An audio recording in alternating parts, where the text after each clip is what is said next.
Give me a female perspective in terms of, I'm assuming you're at the academy. You got to go through post, right? Yep.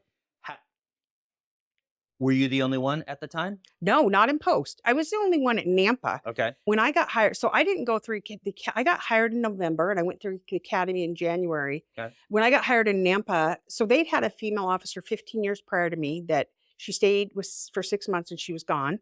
And then they had another one who worked traffic. She worked on the step team and for about a year. And then she became a dispatcher. And her husband, ironically, became one of my field training officers. Kind of funny. But so when I got hired, they'd never had a female who stayed on patrol more than a year. I went to academy there were actually 5 females in the academy, one from Caldwell, one from Idaho County, Boise County, or maybe there were 4 of us. I can't remember. But so there were a few more over there, but none in the agency. How was it? I mean, accepting, or did you have to any prove yourself moments with these guys?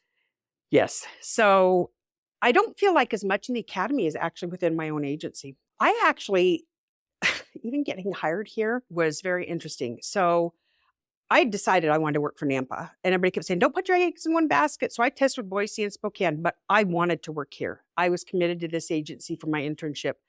And so when I tested here, I busted my butt. I'm a competitive person.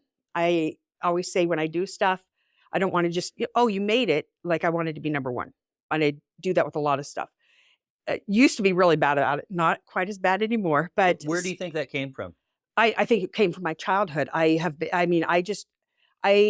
always tried to be the best because I think it allowed, now that I understand stuff about trauma, it allowed me to avoid kind of dealing with what was going on in my life.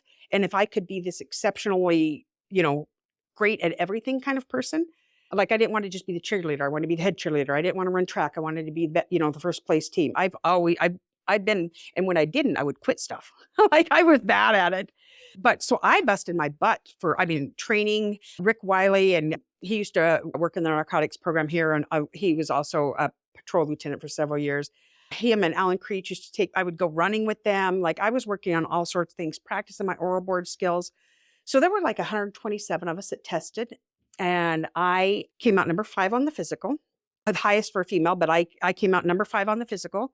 On the written test, I got the highest score they'd ever had on a written test. Mm. And on the oral board, I got a 148 out of 150 because one of the people said that nobody deserved a perfect score. And they threw all of it out because people came forward and said that she must be sleeping with everybody in the agency. Nobody gets that good of a score. And ironically, this is a little personal. I was actually a virgin when they were saying all that. Like I had never done any of that. But it couldn't have been on my merit. It couldn't have been that I had worked super, super hard. They threw it all out. And they convinced human resources. There were some people who made some complaints that they just needed to redo the testing. And so they changed the testing procedures. And I actually had people coming to me saying, you should talk to an attorney. We know how hard you worked at this. You should talk to an attorney. You should sue the department. And I'm like, that's not how I'm going to become a cop. I'm not going to become a cop because somebody said you had to hire her. Right. So I retested. I retested with the new procedures, and I came out number 5 that time instead of number 1. But I came out number 5. Still. And well, I was telling you earlier. But I came out number 5. When you got to number 5, were there still people giving you crap for that? Yeah, but they hired me. Okay. And I learned later all these crazy rumors that were going on about who I was sleeping with. I remember one of the lieutenants telling me, he told us, somebody in the locker room, don't you think if I was sleeping with a 23-year-old, I'd be telling all of you about it? Because the rumors were still going on. I mean, Tim Randall, who was my intern supervisor, it was crazy how many of those rumors were going on. Part of it, I think had nothing to do with me. Yeah. I think it had to do with the fact that I was a female in this environment that nobody was used to. Yeah. And people weren't used to that a female could perform at that level and do certain things in this career. And there were guys in the department who didn't want me as their backup. One of them, who's actually a very dear friend of mine, I love him to death. He was a law enforcement officer in LA during the Watts riots. He's an old school cop, right? And he went into construction for a while, and then he came up here. His name is Vic Terry. And he's just an amazing person. But Vic had an idea of what it would be like working with females. And every time we got dispatched to something, 339, 350 respond to. He's like, Nampa, can you send a third officer? Nampa, can you send a third officer? Everything we went to. Mm. He wouldn't let me search buildings with him. He made me stand in the doorway, wouldn't let me come in. This is in the beginning. I had a sergeant who said, Vic, why are you calling for a third unit? And he was never, just in case something goes wrong. Well, Vic and I had an incident where we got sent for a warrant suspect. And we're in the house and we get to this little apartment. We get to the top of the stairs and there's this little narrow hallway that goes this way. And then there's the stairway. And then there's this door right at the top of the stairways. Well, it's a bathroom and he's in there. And it's one of our gang members in Nampa and guy's about 6'2". And so Vic and I are trying to negotiate with him to come out. But Vic's got the hallway and I'm kind of in the way of him in the stairway when he opens the door and he decides he's going to leave. And he hits me because I like have nowhere to go. So I literally just like grabbed a hold because I'm like, well, you're not getting away. So I'm like on him like a monkey. And he runs all the way down the stairs with me hanging on to him.